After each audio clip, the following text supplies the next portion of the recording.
menjaga ibu mertuaku ketika istriku jadi TKW. Assalamualaikum. Halo penonton channel Pena Kisahku. Kali ini Mimin akan berbagi kisah seru tentang seorang suami penuh kreasi yang bisa dibilang kebingungan untuk memenuhi kebutuhan kreatifnya di mana istrinya pergi jauh ke luar negeri menjadi TKW dengan alasan ekonomi. Hingga akhirnya ibu mertuanya yang sudah setengah baya pun rela membantu dan saling berbagi kreasi meskipun hanya satu kali. Loh, gimana maksudnya, Bang? Anu apanya? Itunya lah pokoknya. Daripada penasaran, mari simak saja video ini sampai selesai. Tapi sebelum mulai ceritanya, mari perkenalkan dengan tokoh utama dalam kisah ini. Tapi semua nama akan disamarkan demi privasi. Sebagai seorang freelancer atau pekerja lepas di sebuah perusahaan advertising, aku memang tak terbiasa untuk bangun pagi-pagi buta. Sehari-hari biasanya aku bisa kapan saja pergi ke kantor tanpa tergantung pada jam kerja. Kantorku selalu terbuka selama 24 jam dan hal itu membuatku lebih santai mengerjakan hal lain selain pekerjaan utama. Namun tidak untuk hari itu. Pagi itu aku sungkan juga untuk menolak ajakan Pak Kades sewaktu selesai pertemuan kemarin malam yang meminta para tetangga untuk jogging pagi keliling desa. Apalagi kata mereka selesai jalan pagi, kami akan diajak kulineran di pasar.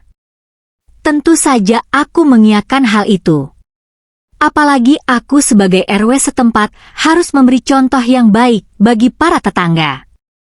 Oke, hampir lupa. Sebelumnya perkenalkan namaku Pak Idi. Di usia ke-37 tahun, aku sudah berkeluarga dengan Lina, wanita yang dulu menjadi temanku sewaktu SMA. Selama 2 tahun berkeluarga, kami masih belum dipercaya memiliki momongan. Dan jika ditanya alasannya, karena istriku memilih menjadi TKI ke negeri seberang. Selain tuntutan ekonomi, istriku juga terpengaruh oleh ucapan temannya yang mengatakan jika gaji yang didapat di luar negeri lumayan besar. Apalagi kami memang sedang menabung untuk membeli rumah, agar tak selalu menumpang di rumah pondok indah mertua. Yah, selama ditinggal istriku, aku tinggal bersama ibu mertuaku. Sebenarnya bisa saja aku pulang ke rumah orang tuaku di kota sebelah. Namun istriku justru memintaku untuk tinggal bersama ibunya. Hitung-hitung jagain, katanya. Lagi pula tempat kerjaku juga berdekatan dengan rumah mertua. Ibu mertuaku adalah seorang janda yang 5 tahun lalu ditinggal mati suaminya. Sebut saja namanya Bu Aminah. Nama panjangnya Aminah Suryansyah. Usianya 68 tahun dan sehari-hari beliau menyibukkan diri menjadi ketua pengajian di desa. Sebenarnya aku tak keberatan tinggal bersamanya. Hanya saja, kadang ada perasaan lain ketika dia memperlakukanku berlebihan dalam arti lebih dari mertua pada menantunya. Entah hanya perasaanku saja, atau memang demikian adanya. Aku juga bingung menanggapinya. Sebagai gambaran, di usia yang terbilang tua alias setengah baya atau STW, mertuaku masih nampak cantik. Wajahnya mirip penyanyi India dengan postur sedikit gemuk serta anugerah yang lebih-lebih. Bahkan jika boleh jujur, istriku kalah cantik jika dibandingkan dengannya sewaktu muda. Singkatnya, pagi itu istriku sudah membangunkanku tepat jam 5 pagi. Kebetulan istri baru seminggu pulang dari TKI dan aku sempat berpesan di malam harinya jika pagi itu ada acara jogging bareng tetangga. Aku pun lantas menuju kamar mandi untuk sekedar cuci muka dan sikat gigi. Sementara istriku lanjut istirahat di kamar. Namun ketika melewati pintu dapur yang tersambung dengan pelataran cucian, mendadak aku mundur. Dari sana kudapati Bu Aminah baru melepas lembarannya yang hendak ia cuci nantinya. Dari kejauhan bisa kupantau bagaimana suasana saat itu. Bahkan sempat pula aku berdesir karena fenomena alam semesta fata morgana yang jarang sekali kutemui sebelumnya. Aku tak tahu apakah ini keberuntungan atau hanya kebetulan. Tapi cahaya lampu hemat energi yang cukup terang seolah memperjelas panorama oase alam semesta tersebut. Aku celingak-celinguk, khawatir istriku datang tiba-tiba, lalu dengan segera berbalik dan menunggu di meja makan. Menunggu mertuaku selesai mencuci pakaian sambil menunggu. Sebisa mungkin aku berusaha menepis perasaan baik yang tiba-tiba timbul. Apalagi dia mertuaku, jadi tak seharusnya berpikir demikian. Di saat aku termenung memikirkannya, mendadak Bu Aminah tiba-tiba datang menyapaku. "Tumben pagi Pak Idi mau ke kantor ya?" Tanyanya yang memang jarang bahkan tak pernah mendapatiku bangun pagi. "Mau jogging Bu?" Diajak bapak-bapak pas ketemu di rumah Pak Kades kemarin. Ini, jawabku sambil memperhatikan beliau. Belum hilang pusing di kelapa, malah makin pusing mendapati beliau dengan handuknya. "Pak Idi kok bengong?" ujarnya membuyarkan lamunanku. "Sudah ada Lina masih aja bengong gitu, hihihi," sambungnya tertawa. Iya Bu," sahutku menunduk. "Oh, semalam kamu kok nggak ngomong?" "Ibu belum bikin sarapan," sahutnya. "Nggak perlu, Bu. Selesai jogging masih diajak kulineran di pasar," ujarku. "Lina nggak kamu ajak sekalian?" "Nggak Bu, katanya ada janji sama temannya nanti siang," sahutku. "Ya udah, kalau gitu ibu bikinin kopi ya," tawarnya. "Nggak usah Bu. Pak Idi buru-buru," sahutku sambil beranjak menuju kamar mandi untuk menetralkan kembali pikiran baik tersebut sambil terinspirasikan dengan apa yang tadi kualami.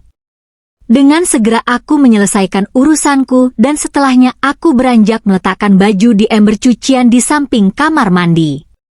Tapi lagi-lagi di ember tersebut, aku menemukan benda yang kembali menyita perhatianku. Beberapa sudut serta 2 star membuatku terngiang kembali fenomena alam semesta tersebut. Rasa penasaran akan aroma benda tersebut seolah menyuruhku untuk mengambilnya. Aku senyum-senyum sendiri, berpikir siapa tahu kelak bisa kumanfaatkan untuk hal baik jika istriku pergi ke luar negeri lagi. "Ini kopinya Pak Idi," ujar Bu Aminah saat aku selesai berdandan dan menuju meja makan. "Iya Bu, makasih," sahutku lalu kemudian meneguknya. Begitulah mertuaku. Beliau sangat perhatian, bahkan melebihi istriku. Akhirnya setelah kopi habis, aku pun segera berpamitan pada ibu mertua serta istriku. Aku pun bergegas menemui bapak-bapak yang sudah berkumpul di rumah Pak Kadesku. Singkatnya aku dan bapak-bapak tetangga bertemu di samping pos kamling. Rupanya para peserta yang ikut tak hanya ada bapak-bapak saja, melainkan ibu-ibu pun juga banyak di sana. Setelah pesertanya lengkap sebanyak 30 orang lebih. Kami pun mulai start dari depan pos kamling masing-masing berjalan berkelompok-kelompok bapak-bapak ya dengan bapak-bapak, begitu pula sebaliknya. Mungkin karena lama juga aku tak pernah jogging, rasanya malah capek sendiri waktu di jalan. Beruntung ada salah satu bapak-bapak yang membagikan minuman sehingga sedikit bisa mengurangi rasa hausku. Dari sebagian peserta mungkin sudah ada yang sampai di garis finish, sementara aku yang memang lebih santai berjalannya, maka agak lambat juga sampainya. Pak Idi, tungguin Ibu." Suara sapaan tiba-tiba saja mengagetkanku. Aku menoleh ke belakang. Rupanya ibu mertua ikut berjalan di belakang sendirian. Lalu ibu ikut juga. Tanyaku. Aku memperlambat langkahku hingga sejajar dengannya. "Iya. Daripada nggak ada kerjaan di rumah," sahutnya. Aku mengangguk. "Pak Idi nggak usah ikuti mereka. Nanti sampai juga," sahutnya. "Oh ya Bu Lina mana? Kok nggak diajak sekalian?" Tanyaku menanyakan istriku. Sudah ibu ajak tadi tapi nggak mau. Katanya ada janji sama temannya, sahutnya. Aku mengangguk lagi. Kami berjalan diselingi dengan candaan dan gurauan. Jujur saja aku masih kaget. Bu Aminah tiba-tiba ikut jogging pagi karena biasanya ia tak pernah mau untuk mengikuti acara-acara desa. Sambil ngobrol, sesekali aku menoleh ke arahnya dengan jersey dan kulot khas olahraga. Beliau nampak swagger dari biasanya. Bahkan jersey tersebut tak dapat menyembunyikan anugerah yang lebih-lebih dari yang kuasa. Istrimu bilangnya kapan balik ke Malaysia? Sepertinya dia nggak kerasan lama-lama di rumah. Buktinya sering pergi sama temannya, ujar Bu Aminah, ibu mertuaku. Pak Edi dengar seminggu lagi, Bu. Memang nggak cerita ke ibu? Tanya aku. Enggak tuh. Kalau ibu tahu, ngapain juga tanya ke kamu, ujarnya sambil tersenyum. Ngomong-ngomong, lumayan loh gajinya di sana. Ya begitulah Bu. Tapi untuk apa gaji lumayan kalau masih belum ada suara anak-anak ibarat keroncong tanpa bunyi ukulele kan Bu, sahutku. Sejenak ibu mertua terdiam. Ya benar juga. Kalau dihitung-hitung kalian sudah nikah 2 tahun ya? Tanyanya yang kujawab dengan anggukan singkatnya. Seperempat jalan lagi, kami hampir tiba di garis finish. Namun mendadak cuaca menjadi gelap. Wah, mendung akan hujan mungkin ya. Yuk kita jalan cepat, ajak ibu mertua yang tiba-tiba menggandeng tanganku. Nampak mertuaku berjalan makin cepat, membuat aroma parfum yang tadinya wangi berubah sebaliknya. Mula-mula gerimis. Bawa topi. Nggak hujan, nggak bawa topi hujan, gerutu ibu mertua. Mereka belok kemana? Kita sudah gak tahu. Kita dulu aja di pos satpam itu, ujarnya menunjuk pos satpam yang sepertinya sudah tak digunakan. Aku mengangguk saja. Sampai di teras pos satpam, bukannya hujan mereda, malah makin deras saja. Sepatu futsalku dan sepatu ibu mertuaku pun basah oleh hujan tersebut. Saat itu aku berusaha membuka pintu pos satpam, berharap bisa berteduh karena memang anginnya juga makin kencang.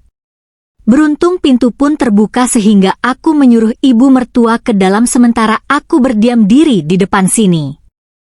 Pak Idi hujan di luar, ujarnya. Aku menoleh lalu beranjak ke dalam. Namun ketika hendak duduk di sebelahnya, biar ruang istirahat satpam yang gelap menjadi terang oleh petir yang menyambar. Tapi yang membuatku kaget, bukan suara petir tersebut, melainkan Bu Aminah yang serta-merta memelukku secara spontan. Walah rejeki, pikirku. Mendapati hal itu, entah kenapa niat mulia yang tadi pagi sempat kutepis kembali timbul. Apalagi cuaca memang sedang ada modemnya. Dan untuk kedua kalinya biar beliau makin erat memelukku. Mungkin karena terbawa suasana, tak sadar aku membalas sikap tersebut. Sesaat kemudian beliau menoleh dan terdiam. Tapi aku justru memberinya sebuah kreativitas. Saat itu aku tak peduli Bu Aminah akan marah atau sebaliknya. Tapi ternyata tidak. Beliau justru menyambut niat mulia. Namun, di saat hendak memulai tugas negara, mendadak ponsel Bu Aminah berdering dan dengan segera ia menjauh. Ibu di pos satpam. Hujan. Kamu di mana, Lin? Terdengar suara istriku di ponselnya. Ya sudah hati-hati ibu bawa kunci kok, ujar ibu mertua sebelum mengakhiri panggilan tersebut. Lina nggak pulang hari ini, diajak temannya ke rumah saudaranya, katanya. Ujar Bu Aminah padaku. Aku tersenyum. Lalu gimana Bu? Tanyaku. Apanya yang gimana? Tanyanya sambil tersenyum lalu mencubitku. Seolah tahu maksud kreatifmu. Bu Aminah menyambut kembali pekerjaan kreatif, tugas mulia Antartika. Hujan semakin deras terdengar. Bahkan petir pun beberapa kali menyambar. Namun aku tak peduli akan hal itu. Yang ada di benak kreativitasku hanya satu, yaitu menyarankan solusi dan permasalahan yang dialami ibu mertuaku. Begitupun sebaliknya. Bahkan ketika Bu Aminah menyiapkan kabinet negara, dengan antusias aku memberi perhatian lainnya. Lantunan syair Melayu serta nada dering terdengar kala itu. Rupanya Bu Aminah begitu kesenangan, begitu pula denganku. Maafin Pak Idi Bu. Seharusnya Pak Idi tidak menyarankan solusi masalah seperti ini, ujarku di sela-sela selama perjalanan udara. Ibu ngerti kok Pak Idi, sebenarnya ibu juga yang salah. Ujarnya membuatku heran. Salah kenapa Bu? Tanyaku penasaran. Ibu salah sayang sama kamu, ujarnya. Aku kaget. Rupanya selama ini Bu Aminah menyimpan perasaan lain padaku. Meski sejujurnya aku pun sama. Demikian juga ibu harap. Ini yang pertama dan terakhir ya, ujarnya. Dek. Ucapan itu seperti tamparan bagiku. Entah kenapa rasa sesal tiba-tiba datang mengingat istriku. Namun jika dipikir lagi, salah sendiri pergi ke luar negeri meski dengan alasan ekonomi. Singkatnya, kira-kira jam 5 sore nampak hujan sudah mereda. Akhirnya baik aku dan ibu mertua memutuskan untuk pulang saat itu juga. Kami berjalan sedikit terburu-buru dan tak banyak bicara. Mengingat hari juga cukup gelap juga. Sesampainya di rumah, rupanya benar, istriku belum pulang dari rumah temannya dan kemungkinan esok pulangnya. Hari itu menjadi hari berkesan, namun juga menjadi hari paling bersalah bagiku. Aku tak tahu bagaimana nasib rumah tanggaku selanjutnya, namun yang pasti aku berusaha sebisa mungkin untuk tak mengulanginya. Selesai. Begitulah kisahku menjaga ibu mertuaku saat istriku pergi ke luar negeri menjadi TKW. Meskipun ada penyesalan dalam batinku. Namun semua kenangan dan pelajaran serta perasaan Bu Aminah, yaitu ibu mertuaku, tak akan pernah menghilang dari sanubariku. Sekali lagi tidak pernah lupa Mimin ingin mengingatkan bahwa tidak ada maksud untuk merusak moral. Tapi di sini kami selaku host dari channel Penakisahku hanya berbagi pengalaman dari viewer saja yang tentu saja tidak untuk ditiru. Terima kasih sudah mau mendengarkan kisah nyata ini. Ambil baiknya dan buang buruknya dari cerita kisah ini. Semoga hal seperti ini tidak terjadi kepada kita semua bosku, dan semoga kita semua dilindungi dari mara bahaya. Amin ya robbal alamin. Terima kasih dan sampai jumpa di cerita selanjutnya. Jangan lupa like, komen, share dan subscribe. Oh iya. Kira-kira kalian semua bosku yang terhormat kepengen cerita-cerita yang seperti apa lagi nih? Tolong berikan saja komentar-komentar kalian di video ini ya. Oke bosku, see you next time. Wassalamualaikum warahmatullahi wabarakatuh.